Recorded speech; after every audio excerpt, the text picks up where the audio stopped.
अब ये जो क्वेश्चन है हमारे सामने, इसमें लिखा है the angular velocity of a wheel is 70 hertz if the radius of the wheel is 0.5 metre, then linear velocity of the wheel is.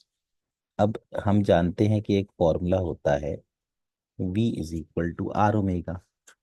तो v होगा, r है 0.5 और ओमेगा होगा 70। तो v की वैल्यू आ गई 35 मीटर पर सेकंड, यानी सेकंड ऑप्शन। फिर अगला क्वेश्चन देखते हैं। इसमें लिखा है stone tied to the end of a string of 1 metre long is whirled in a horizontal circle with a constant speed. If the stone makes 22 revolutions in 44 seconds, what is the magnitude and direction of acceleration of the stone? अब इस case में r तो 1 metre है और लिखा है कि theta है 22 रेवोल्यूशंस। तो रेवोल्यूशन है, इसको अगर हम 2 पाई से मल्टीप्लाई कर दें तो थीटा बन जाएगा 44 पाई। टाइम कितना दिया है? 44 सेकेंड्स। इसका मतलब ये हुआ कि जो ओमेगा है वो हो जाएगा थीटा अपॉन टाइम, यानी कि 44 पाई अपॉन 44। तो ओमेगा की वैल्यू पाई के बराबर हो गई। तो जो सेंट्रीपिटल एक्सेलरेशन होगा वो होगा आर ओमेगा स्क्वायर, यानी 1 इंटू पाई स्क्वायर। और ये किस तरफ होगा? सेंटर की तरफ। तो पाई स्क्वायर और पाई स्क्वायर ये तीन है, लेकिन आंसर वो होना चाहिए जो सेंटर की तरफ हो। तो direction along the radius towards the centre, इसका आंसर सेकंड वाला हो गया। अब आते हैं इस अगले क्वेश्चन पर। अ flywheel rotating at 600 revolutions per minute is brought under uniform deceleration and stopped after 2 minutes. Then what is the angular deceleration in radian per second square? अब इस केस में आप देखिए कि जो ओमेगा नॉट है वो है 600 रेवोल्यूशन पर मिनट। तो 600 रेवोल्यूशन को हम लिख सकते हैं 2 पाई, ताकि वो रेडियन में आ जाए। और मिनट को लिख सकते हैं 60 सेकेंड्स। तो ये जीरो और जीरो कैंसिल, 6 1 जा 6, 6 10 जा। तो जो ओमेगा आया उस ओमेगा की वैल्यू आ गई 20 पाई रेडियन पर सेकेंड। अब ओमेगा आ चुका है, इनफैक्ट ये ओमेगा नॉट है। जो फाइनल ओमेगा है वो तो जीरो है। अब टाइम कितना है? टाइम लिखा है 2 मिनट। 2 मिनट का मतलब हुआ 120 सेकेंड्स। तो ओमेगा होता है omega not plus alpha T, यानी zero is equal to omega not मतलब 20 पाई प्लस एल्फा, और टी कितना है 120। तो यहां से आ गया कि -20 pi is equal to 120 alpha. तो एल्फा बन गया -पाई/6। तो एल्फा की जो वैल्यू होगी वो होगी -पाई/6, यानी कौन सा हो जाएगा? पाई/6। ओके, अगला क्वेश्चन देखा जाए। इसमें लिखा हुआ है angular displacement of any particle is theta is equal to omega naught T plus half alpha T square. फिर ओमेगा नॉट एंड ए, यहाँ ए की जगह एल्फा लिख देते हैं, आर कांस्टेंट। ओमेगा नॉट दिया है 1 रेडियन पर सेकेंड, एल्फा दिया है 1.5 रेडियन पर second square. Then in time 2 seconds angular velocity कितनी होगी? तो देखो, जो एंगुलर वेलोसिटी होती है उसका फॉर्मूला होता है omega not plus alpha T.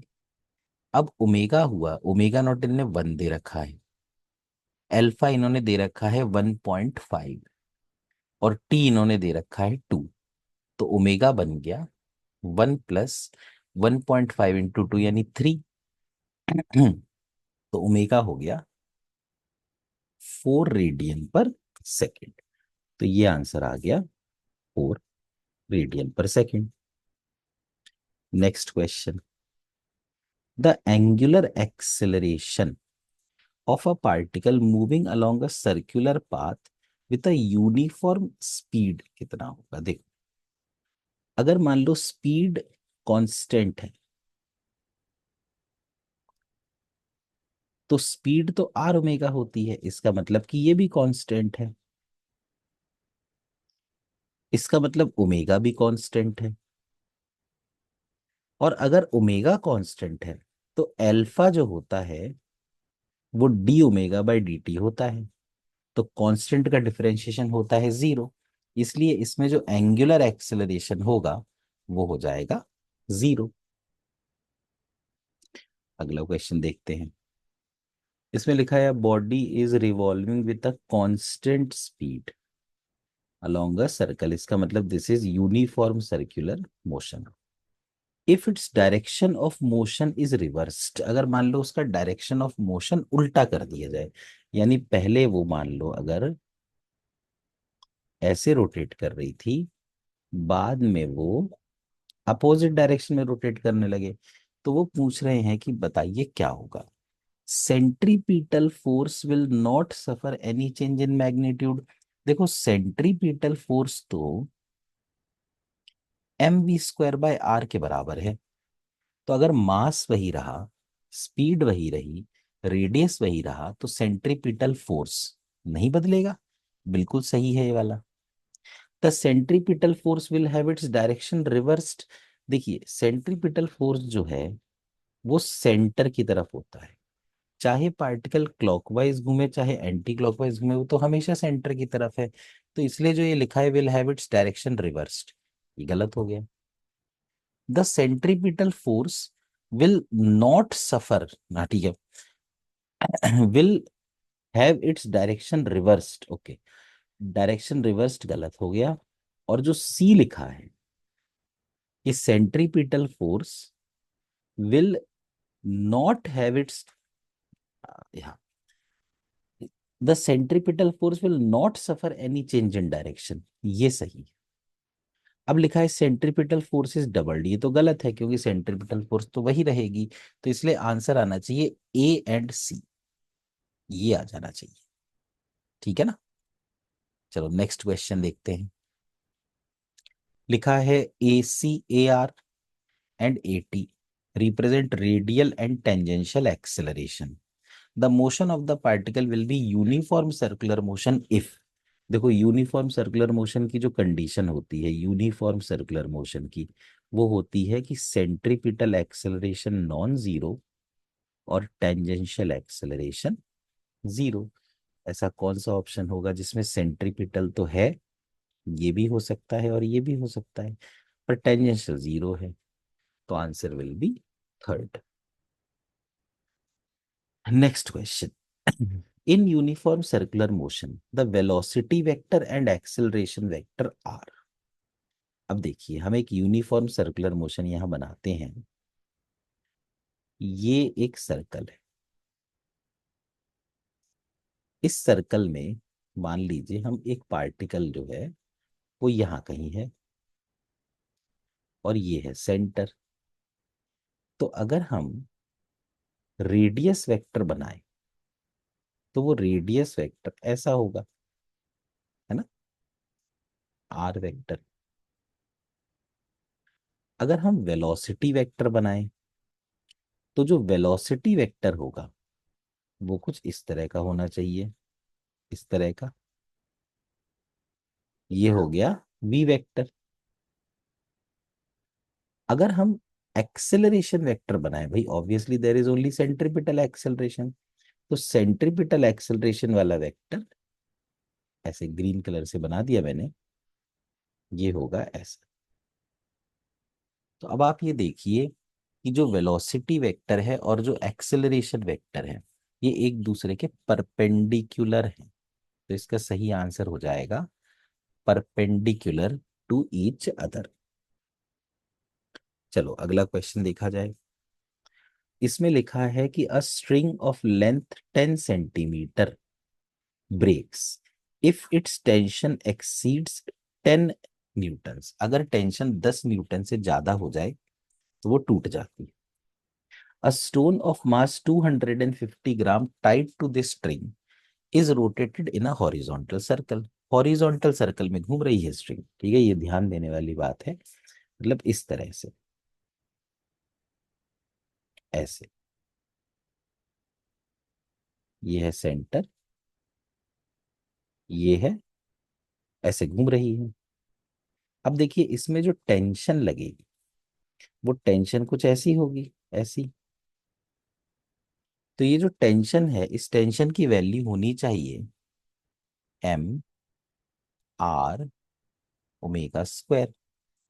Tension कितनी है 10, मास कितना है 250 ग्राम। तो 250 ग्राम मतलब 1000 से डिवाइड कर दिया, इंटू आर मतलब है रेडियस। रेडियस कितना है 10 सेंटीमीटर, तो ये बन गया इंटू ओमेगा स्क्वायर। अब सॉल्व करके देखें। देखो ये कैंसिल हुआ, 2 0। ये ओमेगा स्क्वायर की वैल्यू आई 1 और 4 0 डिवाइड बाय 25। तो इसका मतलब कि ओमेगा की वैल्यू आई 100/5, यानी कि 20 रेडियन पर सेकेंड। तो आंसर इसका आ गया 20 रेडियन पर सेकेंड। चलो let's move on to the next question. कह रहे हैं if the speed and radius both are tripled, सबको ट्रिपल कर दिया जाए तो नई सेंट्रीपिटल फोर्स कितनी होगी। वैसे सेंट्रीपिटल फोर्स का formula M V square by R होता है। अगर मान लीजिए हम v को भी 3v कर दें और r को भी 3r कर दें, तो जो f डैश हुआ वो हुआ m 3v का स्क्वायर अपॉन 3r। तो ये हो गया 9mv स्क्वायर अपॉन 3r।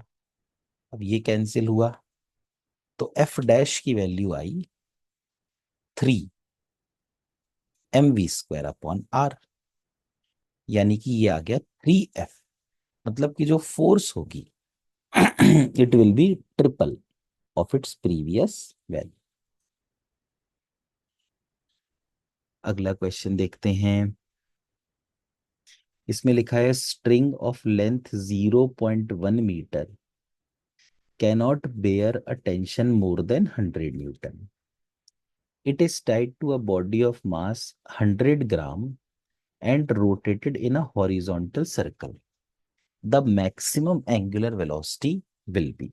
अच्छा इस केस में भी आप देखिए, इसको हॉरिजॉन्टल सर्कल में ही हम घुमा रहे हैं इस तरह से। ये एक हॉरिजॉन्टल सर्कल हम बना रहे हैं, ये इसका सेंटर हो गया और पार्टिकल यहाँ है, ये बन गया रेडियस।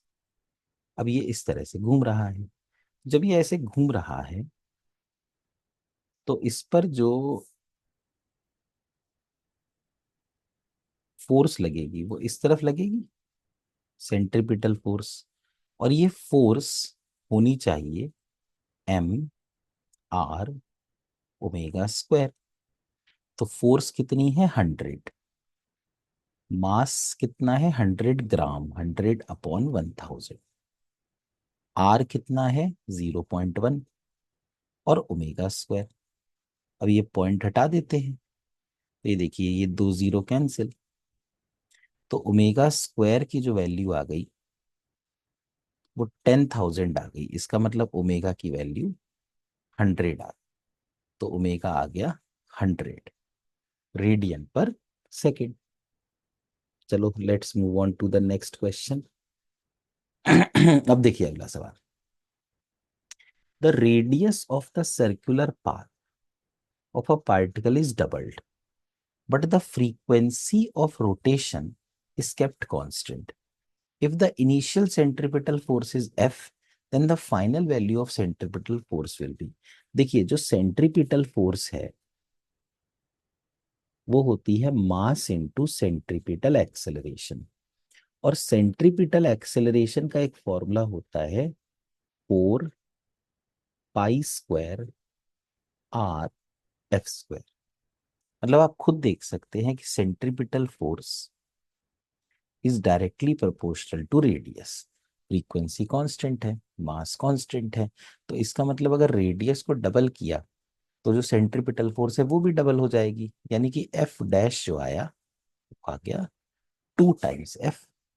तो कौन सा आंसर आ गया? फोर्थ। चलो इसके बाद आते हैं अगले क्वेश्चन पर। इसमें लिखा है अ 0.5 kg ball moves in a circle of radius 0.4 meter at a speed of 4 meter per second.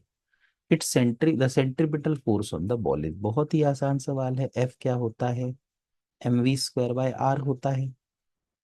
तो F हुआ, मास है 0.5, फिर v² मतलब 4 का स्क्वायर यानी 16 अपॉन r कितना है 0.4। तो ये कैंसिल हुआ और ये कैंसिल हुआ, 4 4 16, तो 5 4 बन गया 20 न्यूटन, यानी सेंट्रीपिटल फोर्स हो गई 20 न्यूटन। अगला क्वेश्चन देखिए, इसमें लिखा है द अर्थ, जिसका कि मास दे रखा है 6 × 10⁻24, is revolving around the sun in an orbit of radius, ये दे रखा है 1.5 × 10⁸ किलोमीटर दे रखा है, with an angular velocity of 2 × 10⁻⁻7 radian पर सेकेंड। तो force exerted on the earth by the sun, ये भी सेंट्रीपिटल फोर्स होनी चाहिए।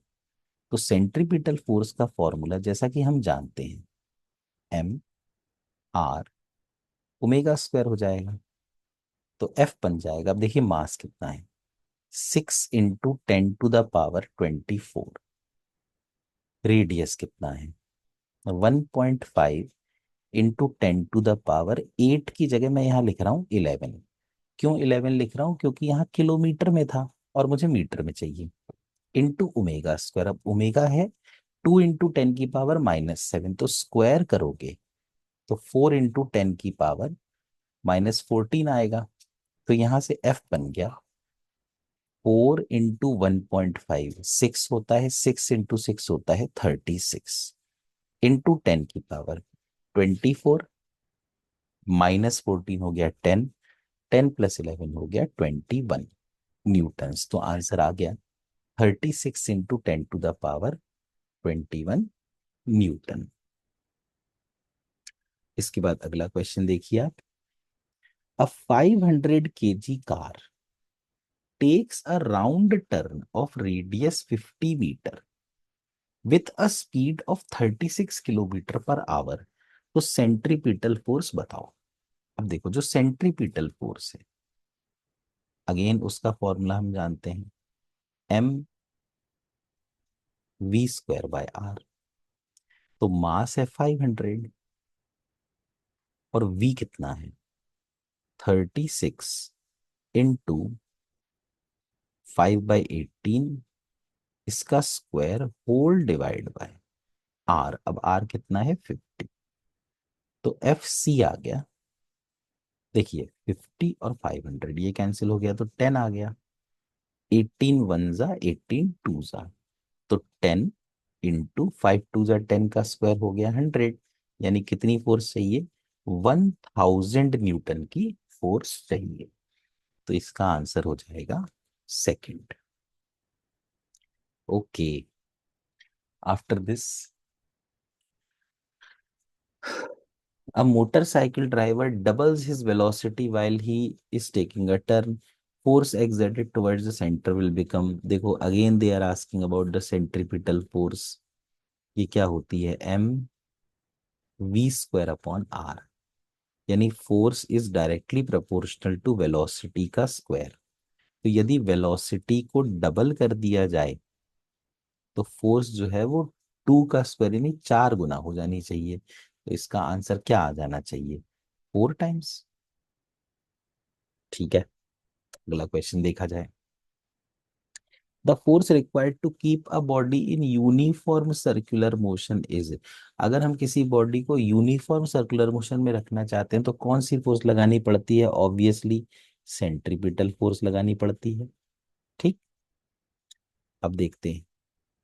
A car moving on a horizontal road may be thrown out of the road in taking a turn। देखो, car जब road पे चल रही होती है, जैसे इस तरह से अगर हम यहाँ पे बनाए, सपोज ये इस तरह से रोड है और एक ट्रॉली या कोई कार इस पे चल रही है, तो एन जो है और एम जी वो तो इस तरह से लग जाते हैं।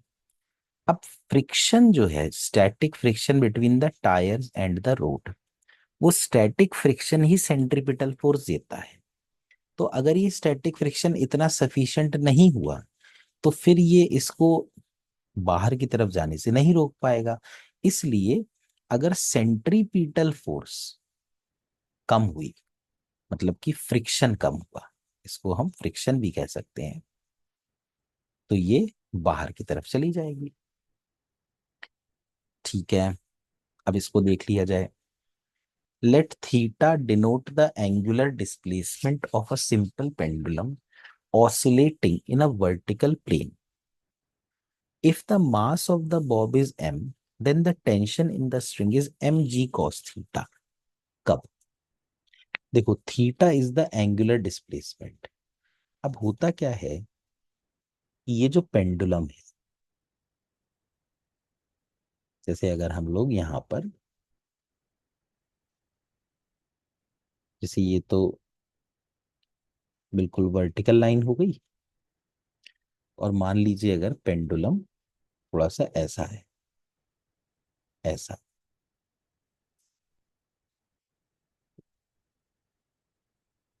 ऐसा, और ये इसका एम्पलीट्यूड है, मतलब कि एक्सट्रीम पोजीशन है। तो इस केस में क्या होगा, एक तो इस पर mg लगेगा नीचे की तरफ, एक इस पर t लगेगा। अब अगर हम चाहें तो ये mg जो है इसके हम कंपोनेंट्स कर सकते हैं। एक तो mg cos थीटा और एक mg sin थीटा। अब जैसा कि हम जानते हैं कि चूंकि ये सर्कल की में घूमने की कोशिश करता है, तो इसलिए t minus mg cos theta equal to आता है mv² बाय r। लेकिन चूंकि यहाँ पे एक्सट्रीम पोजीशन की बात हो रही है, तो एक्सट्रीम पोजीशन पर जो ये बॉब है, इसकी वेलोसिटी हो जाती है जीरो। तो अगर बॉब की वेलोसिटी जीरो हो गई तो टेंशन की value m g cos theta हो गई। तो टेंशन की value m g cos theta कब होती है? सिर्फ एक्सट्रीम पोजीशन पर होती है। देखिए, a pendulum Bob has a speed of, हाँ, pendulum bob has a speed of 3 meter per second while passing through the lowest position. Length of the pendulum is 0.5 meter. Then its speed when it makes an angle of 60 degree with the vertical is। तो यहां आप देखें,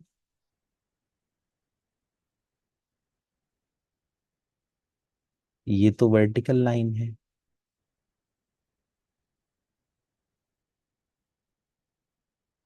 60 degree का angle. यहां पर देखिए, और जब ये बॉटम वाले पॉइंट पे था तो इसकी वेलोसिटी थी 3 मीटर पर सेकेंड। तो पूछ रहे हैं कि बताइए यहां पर इसकी वेलोसिटी कितनी हो जाएगी। तो एक बड़ा सिंपल सा फॉर्मूला होता है, v² is equal to u² minus 2gr, और ब्रैकेट में 1 माइनस कॉस थीटा।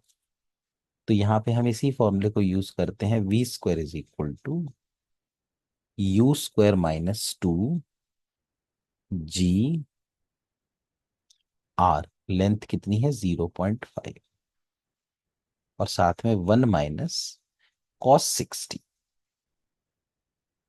तो ये हो गया v square is equal to 9 - 2 × 0.5, तो 1 होता है, 1 × 10 होता है 10, और 1 - cos 61/2। तो देखिए वी स्क्वायर बना 9 - 10 × 1/2, ये हो गया 5। तो ये बन गया 9 - 5 यानी 4। इसका मतलब कि अगर वी स्क्वायर 4 आ गया, तो वी की जो वैल्यू आ गई वो आ गई 2 मीटर पर सेकेंड। तो ये बन गया